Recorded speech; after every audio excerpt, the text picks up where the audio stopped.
Hello and welcome to Happy Cells and Souls. My name is Julie Powers. I'm a licensed Zumba instructor and I'm a business partner with the Juice Plus company.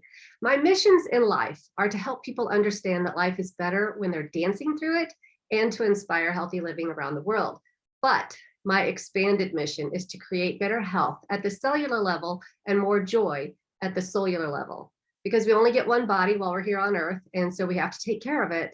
But we're also supposed to be here to spread light and love and joy in the world and do good things while we're here. And so that brings us to these conversations that I try to capture in these little videos where I'm having conversations with people from all across the board. And you know what I've learned is that it doesn't matter if we share the same social, economic, religious, political views. Everybody can learn from everyone else as long as we keep our eyes, ears, hearts, and minds open. And so today we get to really have a good conversation with Chris Landrum, who's one of the busiest women out there running around trying to do amazing things in the community. And so I feel honored that she's carved out a few minutes to have this conversation with me. And so Chris, I'm so happy that you're here today, because as kind of the main person, which I know it takes a village. It takes a whole crowd of very dedicated volunteers to pull off something that's called Help the Hungry in our community. But you really have been kind of the face of this for quite a few years. And so I would love to address this from your perspective. And just if you could tell us, what is the Help the Hungry program? How did you get started with it? And where is it today? Well, it's a pretty simple mission for us. The Help the Hungry Bake Sale has one mission, and that is to raise money to buy food for the 2 local food pantries in our school district area. This probably started, over 25 years ago. And just a little bit of a background about myself. I just love to cook, and I particularly love to bake. And my gift is just to feed people. That's just what I like to do. And I feel like food is love and it's meant to be shared. And I don't know, that's just something that I'm always concerned about. Do you have enough food? Do you need something to eat? Whatever. And for about 5 years running, I would get the Parade magazine that came in with the Sunday newspaper. And once a year, there was an article about the Great American Bake Sale. And the Great American Bake Sale was an organization that wanted people across the United States to have a bake sale in their hometown and to raise money. And then that money would go to them, and it would feed children in after-school programs throughout the country. Well, I thought that bake sale idea was just the greatest concept. And I kept thinking, man, I would really like to do something like that, but I don't want a bake sale in front of a grocery store. I want a big bake sale. And that's really about all I had in my head. And I kind of let that sit. And every year it would come up over and over. And finally I went to lunch with a businessman. And I said, here's my idea. This is what I'm thinking about doing. And he said, yeah, that'll never work. That'll never work. He totally shut me down. So I was like, okay, I guess I won't be doing that. But the following year, it was in the summer, and I was lying in bed, and right after I had woken up that morning, and I just felt God speak to me. And he's only done that a few times in my whole life. And he just said to me, hey, Chris, what about that bake sale? I'm like, I'll get right on that. And I did. I got up and I got dressed. But this time I went down to our church and I talked to Chuck Hinson, who was our minister of education at the time. And I just told him what I had on my heart. And he got so excited. He's like, yes, this is what I'm talking about. I'm like, I haven't heard you talking about anything, but what are you talking about? But he just really wanted people in our congregation to get involved and get out and do projects, the missions, things like that you were talking about just a minute ago, Julie. But what happened this time is that he got me in contact with the right people. And that just set the wheels in motion. So I kind of found a little tunnel in which to go through. And honestly, I can't remember what really happened. I know, and it's interesting because a local newspaper reporter started talking to some of my ladies that have been on my committee for the past 16 years, and they told me how I had come and approached them. And I don't remember any of that, which is kind of crazy. But long story short, I identified like 8 prominent women that went to 8 different churches and pulled them together, told them my idea, and together we brainstormed the bake sale. So it's as you know, it's much more than a bake sale. But originally, 16 years ago, what we wanted to do is have people donate baked items, and then shoppers could come in and buy all those baked goods this Saturday before Thanksgiving. So they could refrigerate or freeze those items and have them for their Thanksgiving meal. We also had a little cooking demonstration. We had a stage set up with a little cooking demonstration and then a very small auction. We did everything we knew to do, and then we just had to wait to see if people would come in. Right. And, you know, that first year we had just tables set up in this Centene Center, and just had all the baked goods there, but we had so many baked goods, we didn't know what to do with them. We had them piled everywhere. There was such a great outpouring of bakers. But people came and bought all of them. It was wonderful. People loved the cooking demonstration. They loved the auction. And we have never set a goal for how much money we want to make. But deep down in my heart, I thought, oh, wouldn't it be wonderful if we made $5,000? I mean, excuse me, $10,000, $10,000. Right. Just really wanted to make $10,000. And after the event was over and our treasurer went home and counted the money, she called and she said, Chris, she said, we made $5,000. And I was like, a little downhearted, but then I thought, well, $5,000 is better than nothing. Well, then she called me back the next morning. She goes, oh, Chris, I forgot to add in all this other money. We made $10,000. And then it's just, the rest is history. It has just grown exponentially. The bake sale is designed, and we designed this from the very beginning, that anybody that wants to participate can participate. If you're 4 or if you're 94, you can participate in this bake sale. Right. And I think that's the beauty of it. We wanted it to be inclusive. So we have schools, social organizations, businesses, churches, individuals, anybody that wants to be a part of this bake sale can be a part of it. And I particularly love that aspect now with this era of divisiveness that we all decide to put ourselves into, because nobody complains about this. If you want to help hungry people, then come on, you're welcome. We don't care what color, how old, what political party you're affiliated with. Just come on. We want you to be part. Everybody knows that the problem is real and it's getting worse, that people are food insecure and they're hungry. And so what you've done is you've taken this little divine spark and you listened, and you didn't worry about the details, right? You just said, okay, we just have to make it happen. And then everything just had to fall into place with the people that you got on board, which is so great. I wonder who that one guy was way back when, and if he's ticking himself. But you know, I love it because you've kept up this whole forward motion with it. And so that first year you raised $10,000, and this is split between 2 food pantries here in our area, which feeds not just the local town, but the surrounding community. So do you want to talk just a little bit about the need that it fills and how that works with the food pantries? So I certainly will. So my committee and myself, as I said, never set a goal for how much money we're going to raise. We really feel that as long as we stay within God's will, he is going to see to it that the money is raised that these 2 food pantries are going to need. Unfortunately, every year that amount has had to increase because the need just continues to get stronger.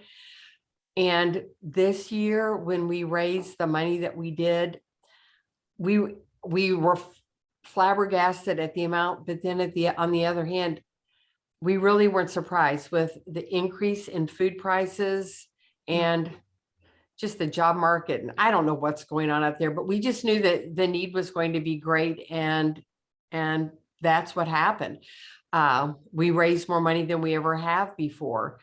I work at the food pantry. I volunteer down there. And what we see in terms of clients are just a mix of people that most people wouldn't understand who come in. We have elderly that come in.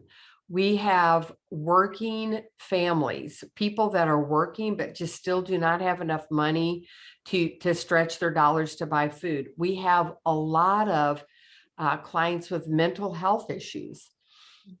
We've cut so many of those programs that these people, they really can't hold down a job. They're not capable. And so they come in. We have homeless people come in. And then, of course, I mean, just to be perfectly blunt, we have people that come in that milk the system. But, we're not there to judge. We're just there to help people that feel that they need help or really need the help. And that's who we serve. So I don't know. When we think about it, people can be jaded about just giving handouts like this. And really the hungry are an unknown to us. Not many of us can say, oh, I know, the people down the street are hungry, or I know this family at our church is hungry. We don't really know. That's something that people really don't share. So when you give to something like the Help the Hungry Bake Sale, you're just giving on faith that that there's somebody out there that needs this food. But we just think about maybe we're helping an elderly person be able to buy both medicine and have food. Right. Or think about that's a real decision that people have to make. Well, just go to Walgreens and have a high prescription. They'll say, well, or I've heard people say, oh, well, I can't afford that drug. So, people have to make decisions like that all the time. Right. We think about the dad who isn't going to be stressed out because his paycheck isn't going to cover everything because now they have food, or the mom that isn't going to yell at her kids because she's hungry and she's short-tempered. All right. We also think about the little children, like maybe one of those kids is going to be a scientist and cure cancer or just do good things. I mean, we don't know how that food is going to make a difference, but when you can be in that food pantry and you can see the look on those people's faces and the gratefulness that they have to be able to take that home to their families. It's just overwhelming. Right. Well, I know that a lot of the food pantries, they really rely on government assistance, on grants, and a lot of different funding. But for the ones that are here locally, this is the biggest part of their operating budget, isn't it? Well, it actually isn't, but because they do get food from the U.S. Food Bank and from the St. Louis Food Bank, and in places like that. But a lot of times those places don't provide like fresh items like milk and eggs and meat. It just depends on what they get in. And so they use this money for incidentals that they need every week just to round out a person's grocery cart.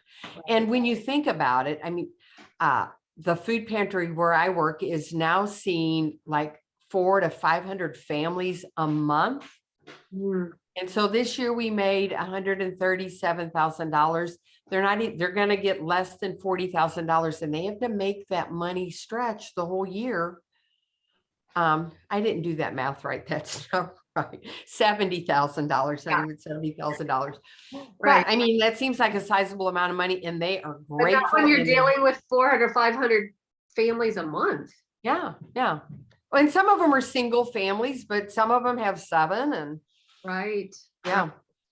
So, I mean, what I see from you and your group, you don't just have the big event in November. You have other events throughout the year, like barbecues and different things that kind of all go into Mhm. the fund that then gets presented at the end of the year.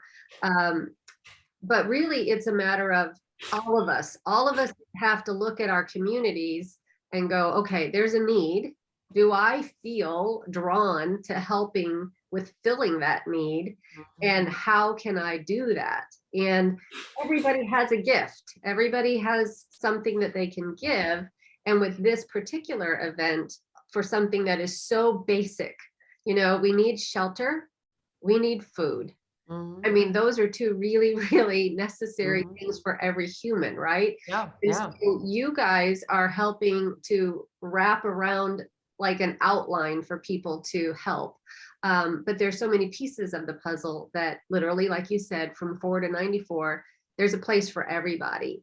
Yeah. And is there any one particular, we have about 5 minutes left. So Alrighty. um, is there any one particular area that you would like to see kind of expand in the future as part of this event, that you think, oh, this is really growing? Because what I see is, we live in a digital world and people don't have as much personal contact, but food is not digital. Right. And in order to have the food, bringing all these people together in real life time and flesh and blood and real food to eat is necessary, not just Mhm. to feed people, but to have that sense of community and that Mhm. personal interaction. So, but I just find that to be a really big like side effect, another, byproduct of this event besides the purpose of it. So is there any area that you would like to see expanded? Well, it's interesting that you asked that question because I think it's just been laid on my heart that the bake sale needs like a big update. We've been doing that pretty much the same thing. We've added every year and done some different things, but the basic format has been the same. But I mean, I can't say that I know what we're going to do. We need to talk about that, but we're just going to see how we can freshen things up and, as you say, make things more current Mhm. with the times and see where we go from there. But what I want to do is encourage anybody that might be listening. It's not like I was just this born leader ready to take charge. I'm not at all. It's my committee and the group of us. And we get a little vision of, okay, this is going to be our next step and we're going to go there. But it's not like the whole path was just laid before us and it was just ours to just pick up and do. But I, I just I just want to encourage people that if they have an idea, just take it a step further and see where it takes you and just keep taking those steps because every community could use something like this or every community has a need. And I just encourage people to see what it is, see what your gifts are and get out there and try to do something about it. Right, which I think is brilliant because we all do have something to give. And I don't know, I think life is better when we're helping other people. And a lot of times people can get lost in their own troubles, their own sorrows. And Mhm, I feel like whenever I start getting kind of lost in the drama of mhm. my own life and my own family things, whatever they happen to be, if I step out of it and try to do something for someone else, there's, it's like an instantaneous change. Oh And yeah. all of a sudden you're like, okay, all right, my problems are not that big. I Yeah. need to see, in a broader perspective, how I can help in this community or even for just one person. So Right.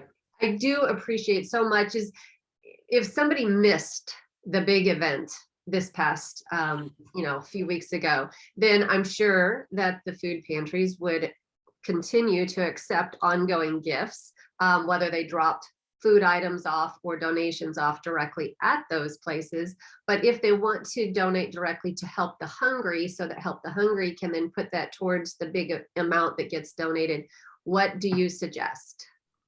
Well, they can, if they have a check that they want to donate, they can mail that to 4055 Westover Road in Bonne Terre, Missouri, 63628. Or they can find us on Facebook, Help the Hungry Bake Sale on Facebook. Just message us, tell us what that you want to donate or whatever you want to do. Maybe you're interested in doing it in your community. We'd be happy to help you. We'd give you every bit of information we could, but yeah, we'll get back to you if you message us on Facebook. That is so great. And thank you so much, Chris, for sharing your gift and for allowing yourself to be open to, hearing that and that direct message and Yeah. act on it. So thank you so much for all you do for our community. Well, you're welcome. Thanks for having me.